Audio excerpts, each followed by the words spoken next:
നിയമസഭാ തെരഞ്ഞെടുപ്പ് പ്രചാരണങ്ങൾ ചൂട് പിടിക്കുകയാണ്. സ്ഥാനാർത്ഥികളുടെ ചിത്രം തെളിഞ്ഞതോടെ എന്തായിരിക്കും ജെൻസിയുടെ മനസ്സിൽ? പരിശോധിക്കാം.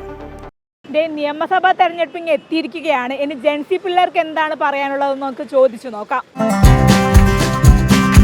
നിയമസഭാ തെരഞ്ഞെടുപ്പിൽ സ്ഥാനാർത്ഥികളൊക്കെ പ്രഖ്യാപിച്ചു കഴിഞ്ഞു. അപ്പോൾ ആരെയും ഇഷ്ടപ്പെട്ട ആരെങ്കിലുണ്ടോ ഇത്തവണ മത്സരിക്കുന്നത്? യൂത്തായിട്ടുള്ള സച്ചിൻ ദേവ് അതുപോലെ ചിലരൊക്കെ മത്സരിക്കുന്നു. LDF വരുമോ? ഇനി UDF തന്നെ ആയിരിക്കും? അതിപ്പോ ഇലക്ഷൻ കഴിഞ്ഞാലല്ല മനസ്സിലാവാരാ വരിക. നല്ലൊരു പ്രഡിക്ഷൻ ഉണ്ടാവുമല്ലോ.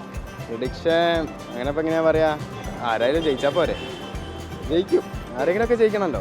അല്ല, മുഖ്യമന്ത്രിനെ കുറിച്ച് എന്താ പറയുക? നല്ല ഭരണമായിരുന്നോ? ആ, എനിക്കങ്ങനെ വലിയ പ്രത്യേകിച്ച് ഗുണങ്ങളൊന്നും എനിക്കില്ല. അതുകൊണ്ട് ഞാൻ എന്താ പറയാനാ.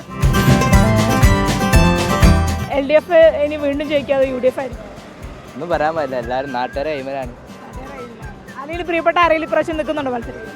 അങ്ങനെയൊന്നുമില്ല. അതിലിപ്പോൾ LDF തന്നെ വീണ്ടും വരാതെ UDF കയറും, എന്താണ്?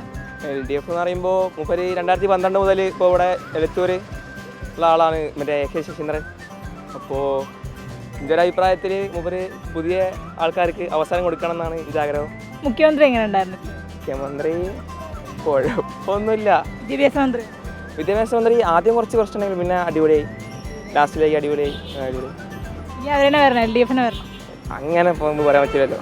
ജനങ്ങൾ മാറ്റാൻ ആഗ്രഹിക്കുന്നുണ്ടെങ്കിൽ ഒരു വോട്ട് ചെയ്യട്ടെ. നമ്മുടെ MLA മാരൊക്കെ ഉണ്ട് ഇവിടുത്തെ കോഴിക്കോട്ടത്തെ എല്ലാവരും അത്യാവശ്യം നല്ല ആൾക്കാരാണ്. LDF തന്നെ ഇനി വീണ്ടും വരുമോ? വരണം. എന്താ അങ്ങനെ പറയാം? ഇത്രയും വികസനം ഉണ്ടല്ലോ, അപ്പോൾ LDF വരുന്നതാണ് എൻ്റെ ഒരു അഭിപ്രായം. UDF എങ്ങനെയാണ് സാധ്യത ഉണ്ട് തോന്നുന്നുണ്ടോ? അറിയില്ല, ആരായാലും വരട്ടെ. LDF വരണമെന്ന് എൻ്റെ ഒരു പേഴ്സണൽ അഭിപ്രായം.